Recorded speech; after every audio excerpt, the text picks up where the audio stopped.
Hello everybody, welcome back to ZBrush.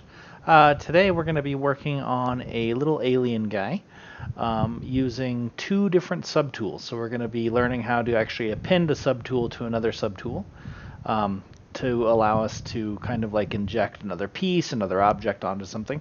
So we'll be going over that, which is overall pretty simple, but in ZBrush, again, everything is just different enough that it may not be as friendly as you want it to be. But here we go. So the first thing I'm going to do is start with a sphere. So I'm going to click on my simple brush, change it to a sphere 3D, go ahead and drag that out. And if you notice, if you hold shift, you'll see the sphere snap straight up and down. So I did that just so I could see this. Like the topology is straight up and down.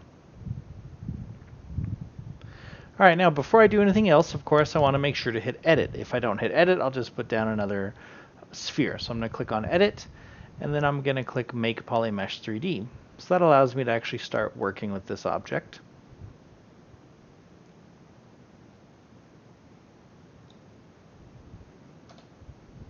Okay, so you can see that I have my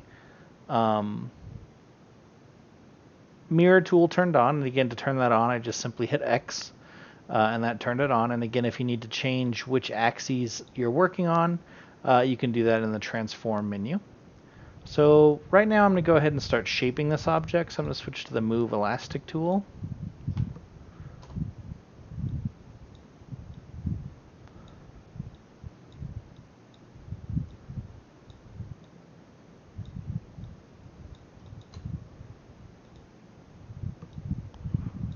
Kind of shaping this guy.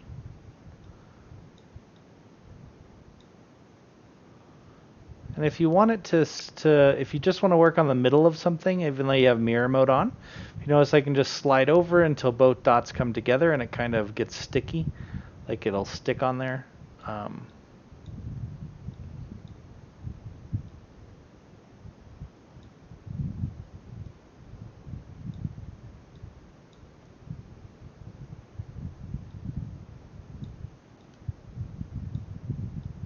Okay.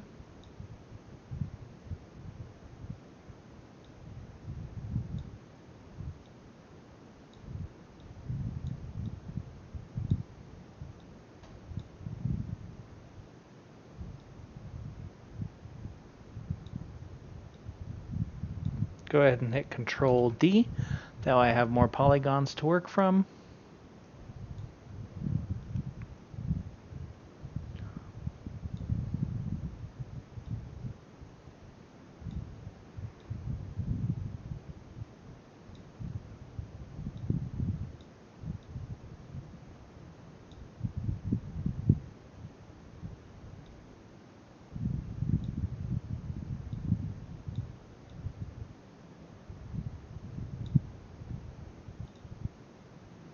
Okay, so I'm putting this kind of spot here.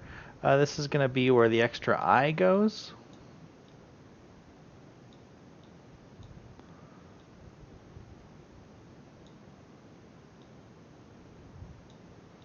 So that's where I'm going to add the extra subtool. And again, every time I just hold shift and drag like down on the mouse, that will straighten up my view. And if I hold shift and go left on the mouse, it'll slide it to a left view, like it'll kind of do an orthographic view.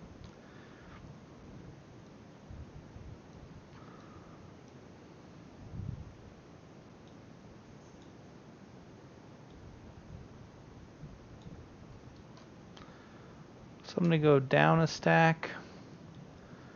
That way I can push more of this.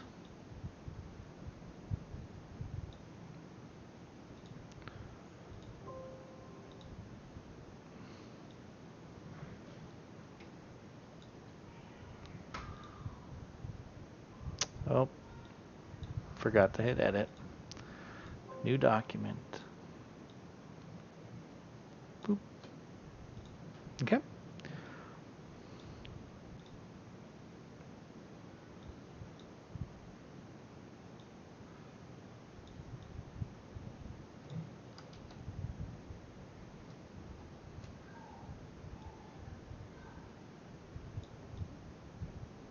go.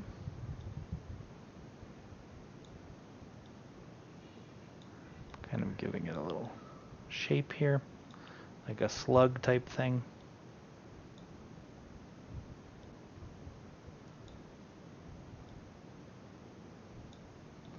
Now I'll want to turn on more detail when I'm doing more detail work.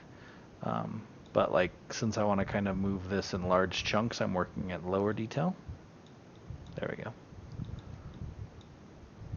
Okay.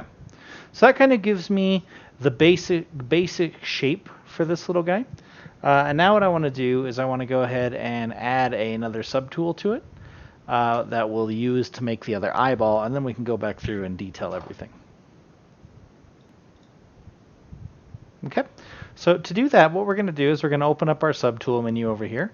So subtool, and then we're going to click on append, and then we're going to choose sphere 3D. And you're going to see it just drops the sphere right there in the middle of your scene, which is exactly what we want. However, before you do anything, you need to come over here and make sure to select that new subtool, because by default it leaves the original selected, so it leaves your first one.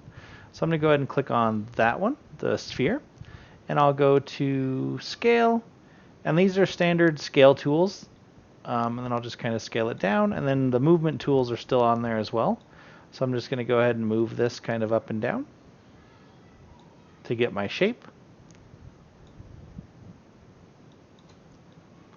So now it's got an eyeball in there, an eyeball-ish in there.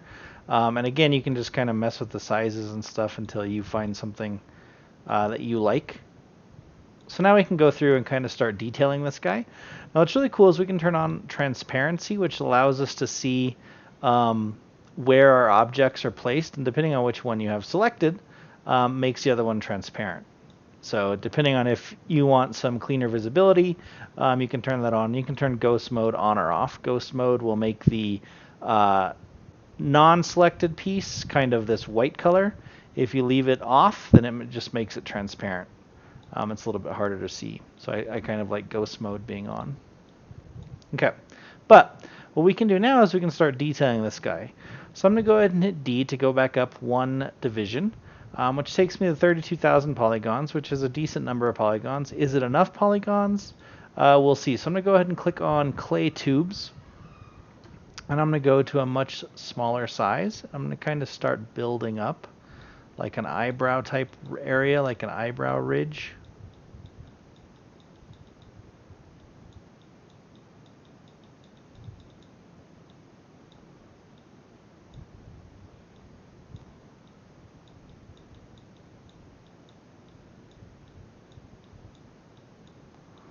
And you can see that's still a little bit jagged.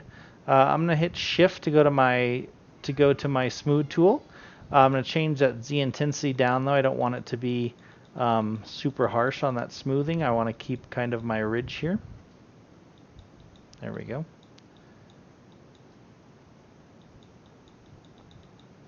So you can see it kept the ridge pretty well, which is what I wanted it to do. And then I can kind of go back in there and build up if I want.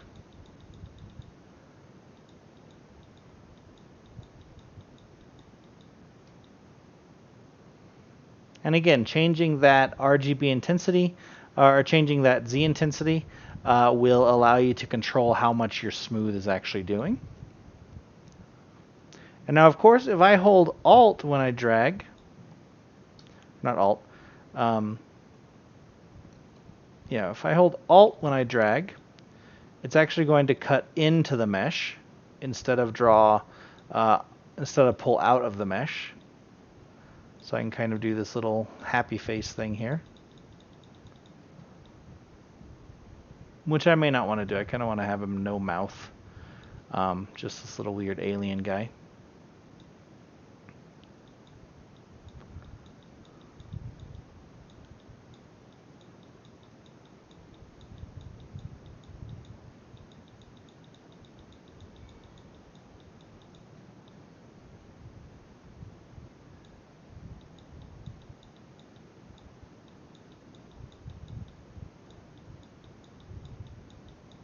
Okay, and again, this is a process, so it takes a little while to kind of get it going.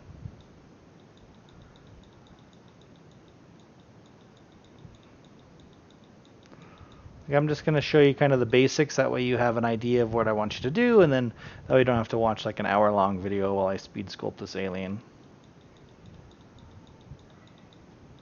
There we go. Now another cool trick is you can actually layer on texture by using what's called an alpha map here. So let me go ahead and give myself more polygons. Right now I don't have enough polygons. I only have 32 million or 32,000. So I'm going to hit Control D, which is going to give me a lot more polygons. You can see how much smoother that is. Go ahead and hit Control D one more time. Now what I'm going to do is I'm going to go ahead and change my brush alpha to be, let's try this one here. So we'll do this one, and I'm going to change this to drag rectangle. So now when I click and drag, if you notice, it actually kind of projects it across the entire mesh.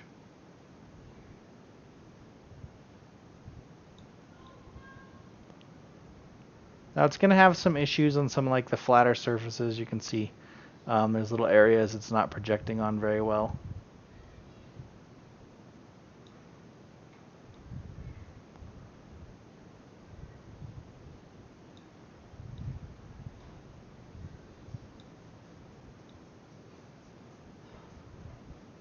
Okay, so you can see I just kind of pulled those out by switching my drawing method from stroke to drag rectangle. Now I can kind of go back to the freehand that it was and change my alpha, because again this alpha changes how your smooth tool works and stuff. You see, if I hold shift, my alpha map and everything changes. So I'm going to go ahead and use shift with like a Z intensity that's really low. But I'm going to go ahead and increase the size of my brush and just kind of come in and smooth out some of this area here so it blends a little bit better together. There we go.